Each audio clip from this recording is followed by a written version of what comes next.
Pancinello locuia în orășelul Wimic. La fel ca ceilalți omuleți de aici, era făcut din lemn. La fel ca ceilalți, fusese cioplit de Eli, creatorul tuturor locuitorilor din Wimic. Și, tot la fel ca ceilalți, se purta uneori cam nechibzuit, ca atunci când s-a apucat să colecționeze cutii și mingi.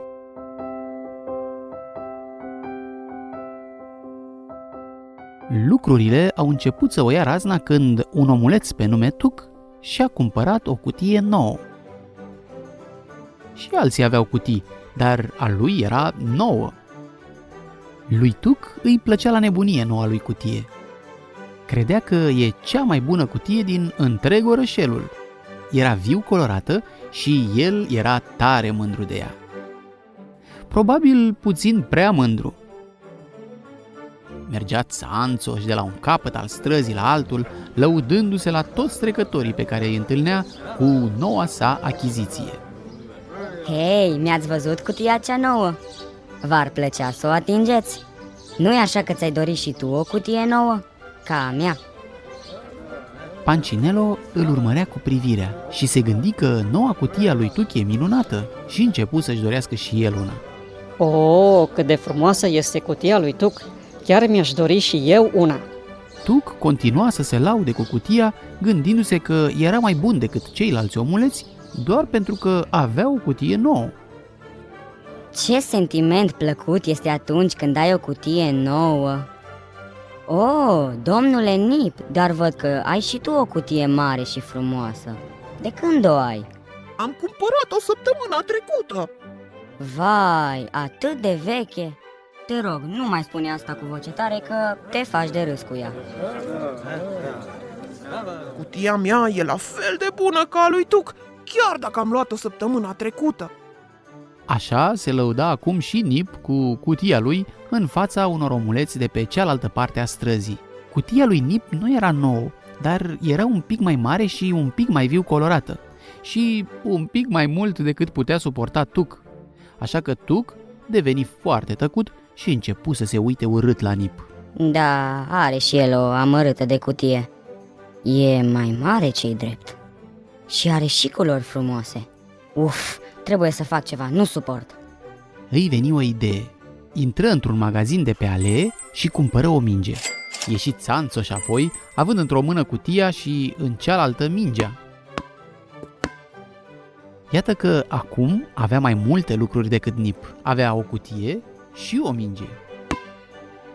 Nip se încruntă când văzu mingea lui Tuc. Nu avea de gând să se lase mai prejos, așa că se duse și cumpără 2 mingi. Zâmbind larg și ținând în brațe cutia și cele 2 mingi, se duse drept la Tuc și îi spuse pe un ton superior. Acum am mai multe decât tine. Iar mingile mele parcă sunt mai rotunde decât mingea ta. Ce ziceți? Nu vi se pare? Dar nici nu terminase Nip de zis ce avea de spus, că Tuc intrase deja în magazin și mai cumpărase o cutie. Apoi Nip fugi ca să-și cumpere încă o minge, apoi Tuc mai cumpără o minge, iar Nip încă o cutie. Minge, cutie, Tuc, Nip, Tuc și continuă tot așa. Cineva trebuia să pună capăt acelei nebunii chiar atunci. De fapt, chiar asta încercă să facă primarul. Voi doi vă comportați prostește. Cui pasă cine are mai multe lucruri? Da, normal că vorbești așa. Tu nu ai nici cutii, nici mingi. Cred că este invidios pe noi, primarul nostru. Clar. Eu? Invidios? Pe voi? Ha! Însă, după câteva clipe, primarul se afla în magazin și cumpăra o grămadă de cutii și mingi. Nu o să-ți vină să crezi ce s-a întâmplat mai apoi. Începură să li se alăture și alții. Măcelarul, brutarul, dulgherul, doctorul din susul străzii și dentistul din josul străzii. Nu după mult timp, toți omuleții își doreau să aibă cele mai multe mingi și cutii. Unele cutii erau mari, altele erau viu colorate, unele mingi erau grele, altele erau mai ușoare, omuleții înalți le duceau în brațe, omuleții scunzi le duceau în brațe, toată lumea căra câte ceva. Și toți gândeau același lucru. Cei buni au multe, cei mai puțin buni au puține. Când cineva trecea prin centrul orășelului, ducând o grămadă de mingi și cutii mai înaltă decât el, omuleții se opreau și ziceau: Ăsta da un bun. dar când trecea unul care avea o singură minge sau o singură cutie, ceilalți clătinau din cap și gândeau sau poate chiar spuneau în șoaptă: Săracul de el, bietul de el.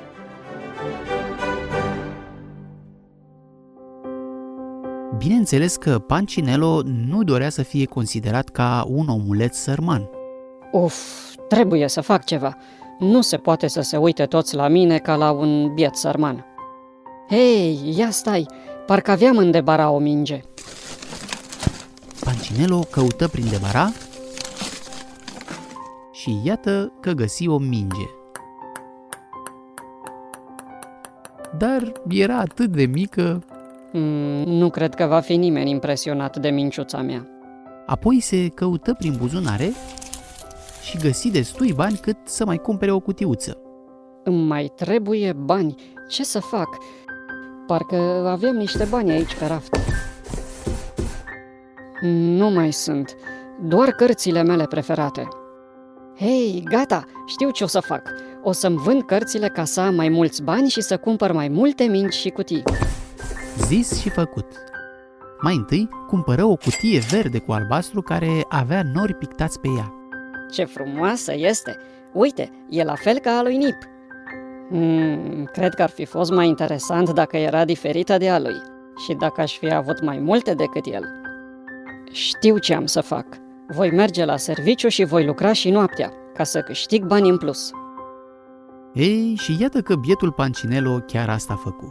Și, ce să vezi, își permise acum să își mai cumpere o minge. Știam eu că voi reuși.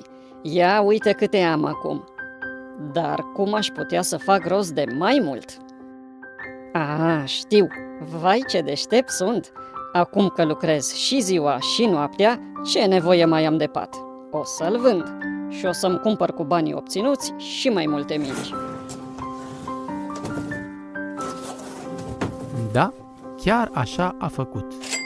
Și-a vândut patul și și-a mai cumpărat 2 mingi. În scurt timp, Pancinelo avea brațele pline de obiecte. Însă, uitându-se în jur, alții aveau și mai multe. Unii aveau așa de multe cutii și mingi, încât abia mai puteau merge. Vai, îmi este atât de greu să merg cu toate mingile și cutiile astea în brațe. Sunt atât de multe! Asta puteai auzi acum pe orice stradă din Wimic. Așa vociferau locuitorii de aici, prefăcându-se că se plâng, când ei de fapt vroiau ca să se laude cu multitudinea de obiecte pe care le aveau. Pancinelo însă chiar dorea să fie ca ei, așa că vându și mai multe obiecte și lucră și mai multe ore. Acum ochii îi erau obosiți de nesomn, iar brațele îl dureau de atâta cărat. Nici nu-și mai amintea când se odihnise ultima dată. Și ce era și mai rău, nici prietenii nu mai țineau minte de când ieșise Pancinelo ultima dată să se joace cu ei. Lucia îl zări cum își târa mâinile și picioarele către serviciu și îl strigă: Hei, Pancinelo! Pancinelo! Cine mă strigă? Sunt eu, Lucia, nu mă vezi? Pancinelo! Hei, deschide ochii când vorbești cu mine. Bună, Lucia! Nu te-am mai văzut de multă vreme la joacă cu noi. Uite, și lui Așchiuță e dor de tine. Da, nu te-am mai văzut de ceva vreme, Pancinelo. De ce nu mai ești la joacă cu noi? Te-am supărat cu ceva? Din câte se pare, nu le păsa tuturor de mingi și cutii. Prietenilor lui Pancinelo nu le păsa. Însă acum Pancinelo ținea mai mult să aibă cutii și mingi decât să aibă prieteni. Da, nu am mai venit. Eu am treabă. Bună dimineața, prieteni dragi. Care dimineață, Pancinelo? Că e seară. Da, ai dreptate. Noapte bună, v-am lăsat. Pa, Pancinelo, te mai așteptăm. Ne e dor de tine. Prietenii lui se uitau cu milă la el, oftau gândindu-se nostalgic la vremurile când se jucau împreună și își puteau spune prieteni unii altora. Dar lui Pancinelo nu-i păsa. Lui îi păsa doar de ceea ce gândeau ceilalți omuleți care aveau minci și cutii. Însă, orice ar fi făcut, nu putea cumpăra destule lucruri pentru a le atrage atenția. Ei, și iată că dimineața îl puteai vedea pe Pancinelo târându-și mâinile și picioarele obosite, îndreptându-se către celălalt serviciu. Bună dimineața, Pancinelo! Hei, bună dimineața! Bună, prieteni! Ce faci? Te duci acasă ca să te odihnești după tura de noapte? Da, adică nu, cât e ora? Nu am timp, trebuie să merg la muncă. Păi, nu de la muncă vii? Ba da, de la muncă, dar mă duc la celălalt serviciu acum. De ce nu renunți la un loc de muncă dacă e așa obositor? Și așa ai avea timp să mai stai și cu noi, prietenii tăi. Dacă ne mai consideri prieteni. Ei, voi nu știți, eu muncesc ca să cumpăr mai multe cutii și mingi. Nu mi-ajung banii, deja am vândut tot ce aveam în casă. Dacă o să o ții tot așa, o să ajungi să-ți vinzi și casa. Hei, asta e, da, cum de nu m-am gândit? Cred că eram prea obosit. Mulțumesc, Lucia, pentru ideea ta grozavă. Am plecat, pa, pa, o seară frumoasă să aveți! Hei, este dimineață și ce idee ți-am dat? Cred că va merge să-și vândă casa. Oh, nu! Păi și atunci, el unde va mai locui? Da, bună întrebare. Răspunsul la aceasta nici Pancinelo nu-l știa, dar nici că-i păsa. Nu se gândea decât la mingiile și cutiile pe care le-ar fi putut cumpăra cu toți acei bani. Așa că își vându casa și își cumpără cutii peste cutii și mingi peste mingi. Ajunse să care atât de multe lucruri în brațe, încât nici nu mai vedea pe unde merge. Mormanul de obiecte îi trecea cu mult peste cap. Însă, cum îți spuneam, lui nu-i păsa. Ce dacă îl dureau brațele? Ce dacă se tot ciognea de ziduri? Ce dacă nu mai avea prieteni? El avea cutii și mingi, iar când trecea pe lângă alți omuleți, aceștia întorceau capul după el și spuneau admirativ: "O, sigur, acesta este un omuleț bun." Și Pancinelo îi auzea. Nu-i vedea din cauza oboselii și a cutiilor, dar îi auzea și se simțea mai bine. Trebuie că sunt un omuleț bun acum. Însă, la un moment dat, când ajunse și el în sfârșit să fie satisfăcut cu tot ce își luase, se întâmplă ceva neașteptat.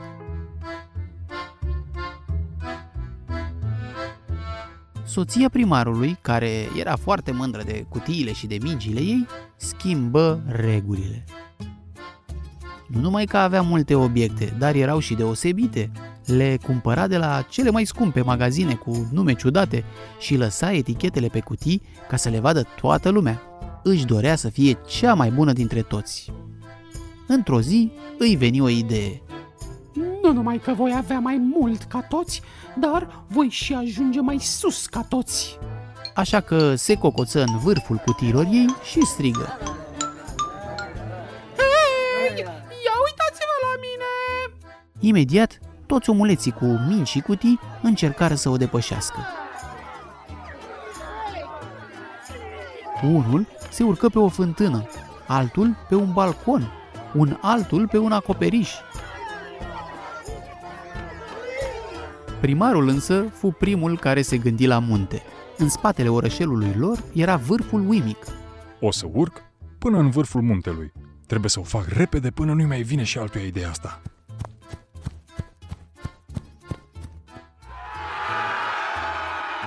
Fără să își dea seama, dădu startul unei întreceri ce avea să decidă cine avea cel mai mult și putea ajunge cel mai sus. Încărcați cu cutii și mingi, omuleții începură să urce muntele în fugă. Era o cursă de-a dreptul nebunească. Nevăzând pe unde mergeau, omuleții se ciocneau unii de alții. Fiind epuizați, se împleticeau și cădeau și, cum poteca era îngustă, o luau pe de lături. Dar ei tot nu se lăsau. Continuau să urce. În coada grupului era Pancinelo. Pentru el, urcușul era dificil, mult mai dificil decât pentru ceilalți. La urma urmelor, el era un omuleț bun doar de puțin timp. Nu era obișnuit să ducă atâtea mingi și cutii. Dar era foarte hotărât. Continua să urce punând un picioruș de lemn în fața celuilalt. Însă, fiindcă nu putea vedea, nu știa că merge pe lângă cărare și nevăzând pe unde merge, nu știa că părăsise de mult poteca. Abia mai târziu realiză că se trezise complet singur. Hei, unde este toată lumea? Nu e nimeni? Asta înseamnă că le-am luat-o înainte la toți. Sunt atât de bun, nici eu nu știam că sunt așa bun. Trebuie să mă grăbesc să nu mă ajungă din urmă. Voi ajunge cel mai sus și voi avea cel mai mult. Dar chiar atunci Pancinelo se împiedică de ceva. Încercă să își țină echilibru în timp ce grămada de obiecte îi se legăna în brațe dintr-o parte în cealaltă. Se aplecă în față, se lăsă pe spate, dar tot nu-și putea ține echilibrul.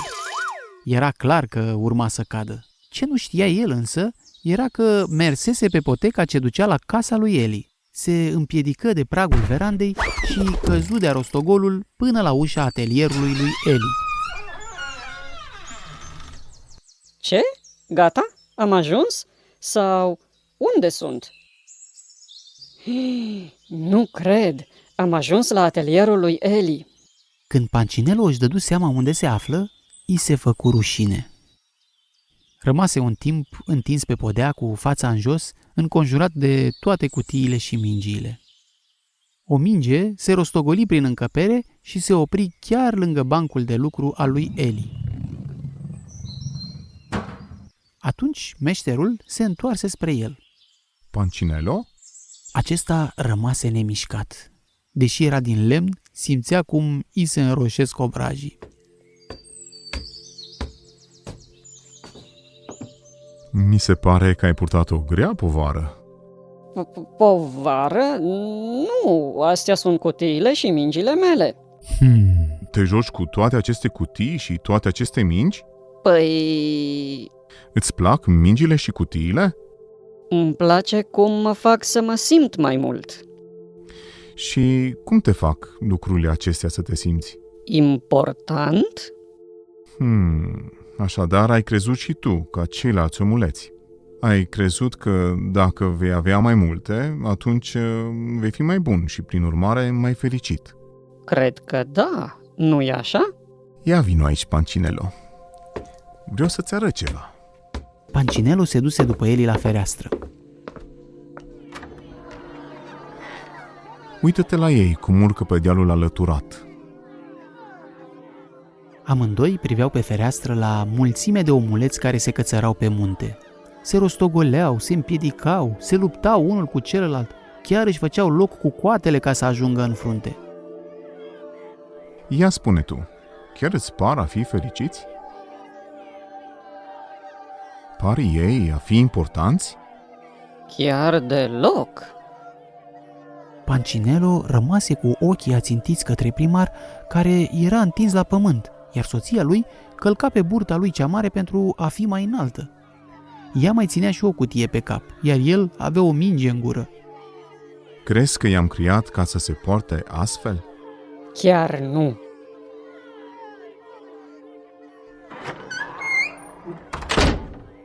Pancinelo simți o mână mare, caldă pe umărul său. Știi cât te-au costat mingile și cutiile?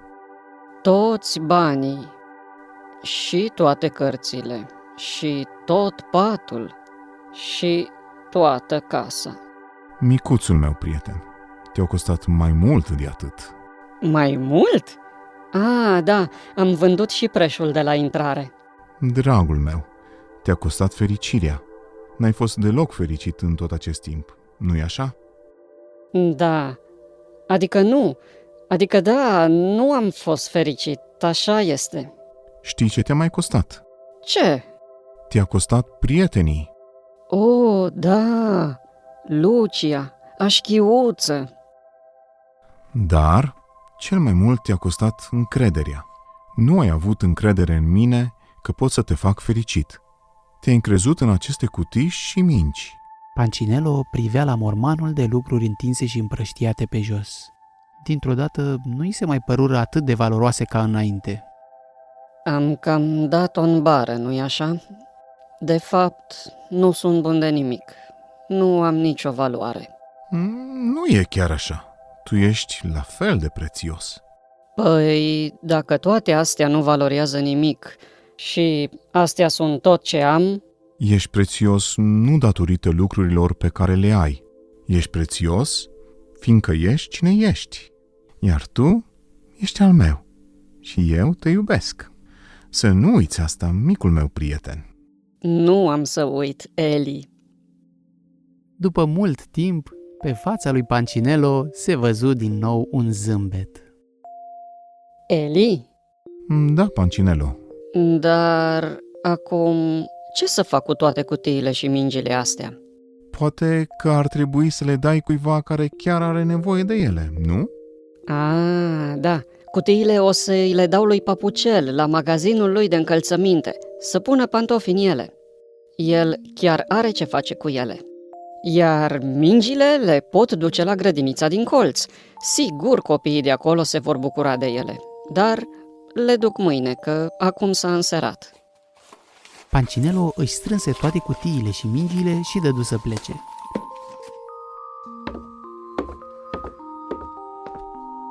Se opri însă în fața ușii. Eli, Da, Pancinelo. știi, mi-am adus aminte, eu nu am unde să dorm.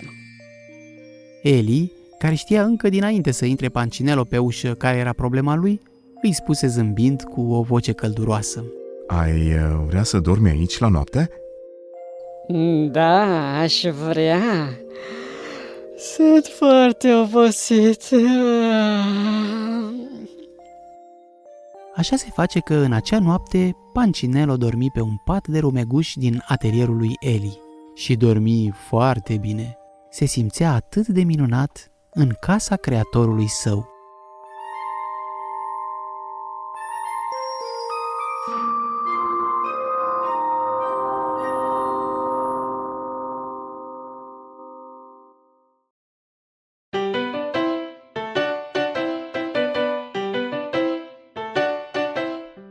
Ai ascultat adaptarea cărții Ești al meu, de Max Lucado.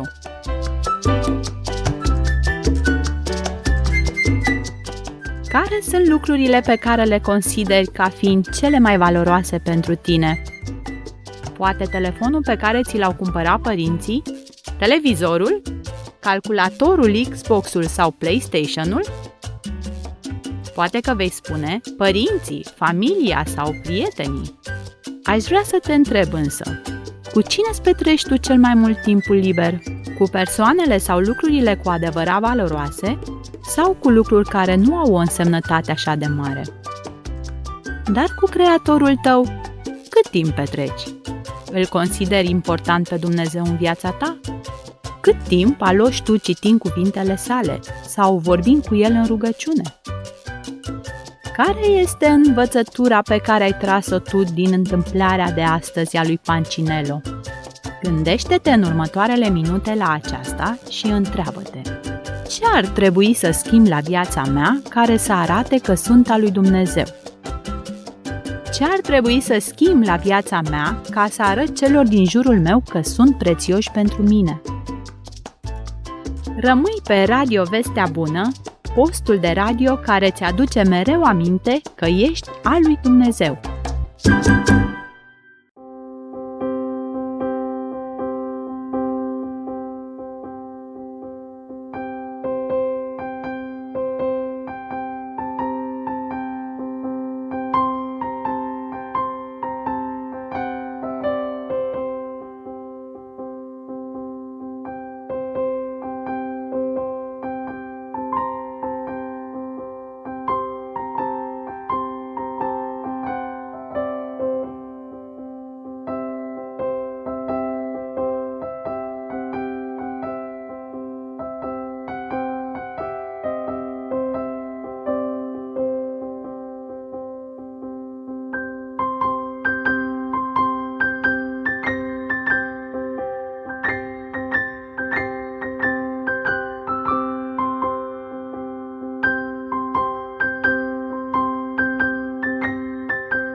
Dacă dorești să nu pierzi nicio noutate de pe canalul nostru, nu uita să apeși butonul subscribe și clopoțelul, iar dacă ți-a plăcut episodul acesta, poți apăsa butonul de like. Și pentru mai multe super activități, poți accesa cel mai tare site pentru copii, pentrocopii.net.